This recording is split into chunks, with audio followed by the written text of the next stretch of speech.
Could Russia collapse if Putin gets crushed in Ukraine? It seems that every Western government supports Ukraine in its quest for total victory over Russia. The NATO alliance and other states have remained remarkably united and steadfast in their beliefs that Ukraine is the victim. Kyiv should be spared no expense in defeating the occupiers and ejecting Russian forces from all territories.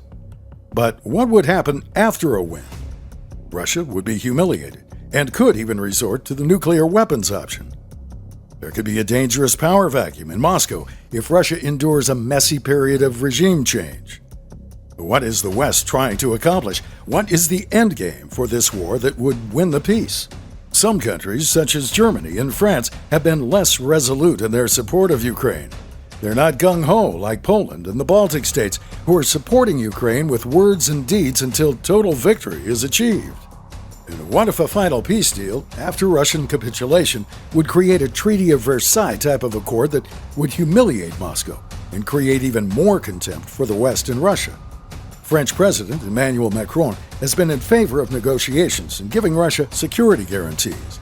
But it is not clear what he would include in an armistice or peace deal. France has also not specified the type of and number of air defense systems that Macron is discussed with Ukrainian President Volodymyr Zelensky. The Germans have only said Russia cannot win without going into details of Berlin's strategy toward Russia. Germany has also resisted providing military aid consisting of its best weapon systems, such as the Leopard 2 tank that Ukraine could use to blast the Russian trenches this winter. The United States has not allowed the Ukrainians to have fighter planes or longer-range ballistic missiles called ATACMS for the HIMARS rocket launchers. The United States, Germany, and France fear escalating the war by arming Ukraine with their best military hardware, while Estonia, Latvia, and Lithuania, plus Poland, are worried that Russia could invade and occupy them again. The Baltic countries and Poland are spending a higher percentage of their gross domestic product on Ukrainian aid. Diplomatic options are limited between Ukraine and Russia. A ceasefire would allow Russia to rest, recuperate, and rearm. An armistice without a formal peace treaty could create a frozen conflict with a demilitarized zone, similar to the situation on the Korean Peninsula. Meanwhile, Ukraine would hold out for a complete capitulation from Moscow that includes Russian payment for reparations for deaths and damages, acquiescence to war crimes tribunals, and reversion to the borders before the annexation of Crimea. All provisions would be a non-starter for Vladimir Putin. Russia could use nuclear blackmail to create a crisis of confidence in the West, so it is important not to push Putin to the brink. Even if Russia loses the war, the rules-based liberal order could be finished in Eastern Europe. Russia could always bide its time and invade another country after it licks its wounds.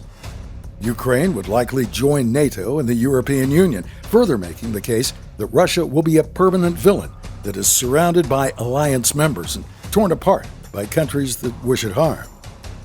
Due to these problems with the outcome of a Russian loss, the West will likely need a major summit to figure out the path forward post-war. Ukraine will have to be rebuilt and demined, requirements that will demand a 21st century Marshall Plan type of monetary investment. There will need to be a plan to ensure that Russia does not take the nuclear option, probably a rebirth of new START talks that have languished during the war, and Russia will have to understand that its brand of imperialism will not be allowed in the future. As Estonian international relations expert Kristi Rek wrote for a recent piece in Foreign Policy magazine, eventually, a free and democratic Ukraine, secure in its borders and fully integrated into the transatlantic community, will be the best possible chance for a deep transformation within Russia. Let's hope Kyiv and the West can achieve that end state, and Russia will allow it to happen.